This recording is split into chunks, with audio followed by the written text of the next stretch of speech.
farm if you want to be self-sufficient, and it's a full-time job trying to grow all of your own vegetables. The amount of compost you need to buy in each year kind of defeats the purpose. And doesn't the hungry gaps make it impossible anyway? 2 years ago, I believed all of these statements. I then realised that I was letting other voices and opinions dictate my perception of self-sufficiency. And I am not that kind of person. And so I thought, you know what? I'm going to go all in.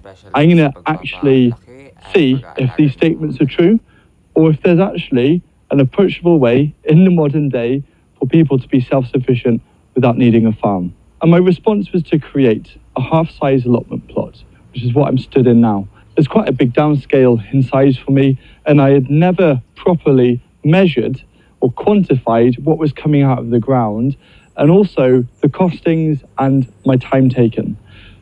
And I'm putting all of those things together to share with you the results and to put forward a case that yes, it is possible to be self-sufficient. This video is giving you the full breakdown. You don't need to go all out in the first year. You can start small and gradually build up. Self-sufficiency is a long-term goal. It's a little bit silly trying to judge whether it's a success or not based on one growing season, but I thought to push the boundaries and see what happens. And I'll let the results speak for themselves. The first results to look at, which I have shared, but just a bit of a recap, is how much food was grown and how that translated to per unit of growing space. And so the first season harvest from this garden was 586 kilos. Now, my initial goals for this garden was a kilo a day split between 2 people, which is 6 portions or 6 servings of vegetables for 2 adults every day of the year. But it turns out that this final figure is just over the total needed for 4 adults to have 5 servings of vegetables every single day of the year. Now, the tricky thing is, how do you put a price on that? Because we all know that homegrown food, it's such high quality. We're eating it seasonally. And how do we put a price to that in comparison to, say, going to the shops? The food that you grow is priceless.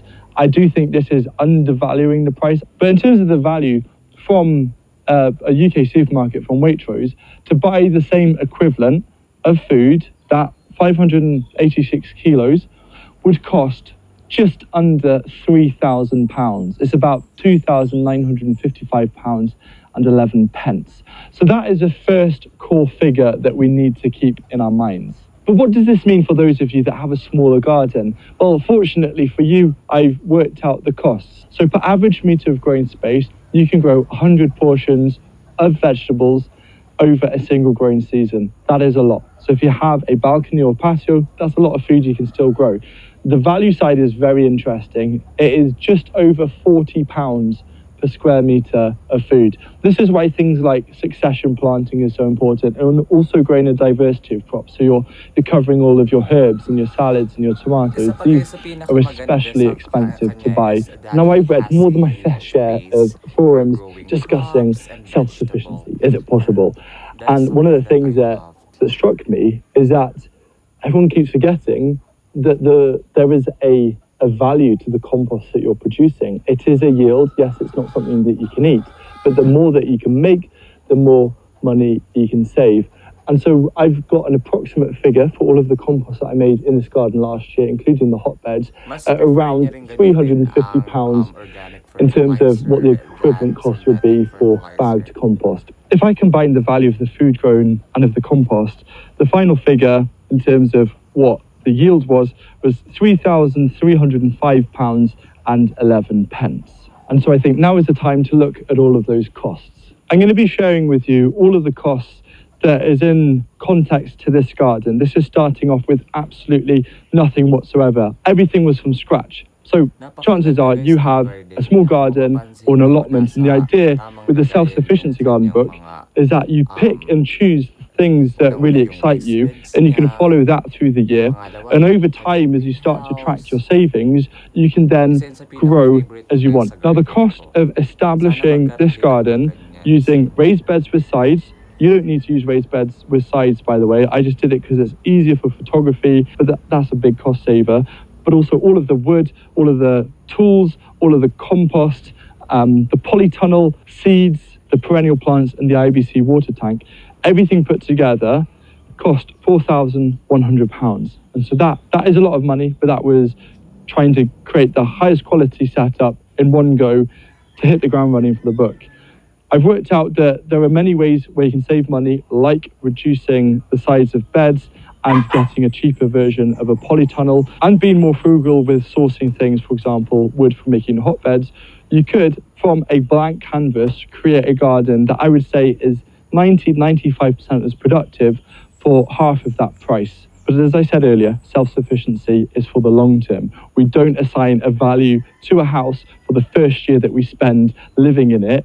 It's for, hopefully the rest of our lives. It's the same idea with the garden. And I think you're going to be very interested by just how much the cost falls from the second growing season onwards. So time is the next value to measure. And I worked out the average time requirements for this space. One of the core parts of self-sufficiency is working with the changes of seasons as much as possible. You don't want to start planning your garden in April when there's so much sowing to be doing. And I worked out on average, excluding the time taken to harvest all of the food, which I don't think we should even dare put a price to the time of the joy of harvesting your own food. But when you take that away, I would say on average, per week, this garden needs about 4 hours of work. Now, a lot of you are going to think, how on earth is that possible? The first thing is succession planting.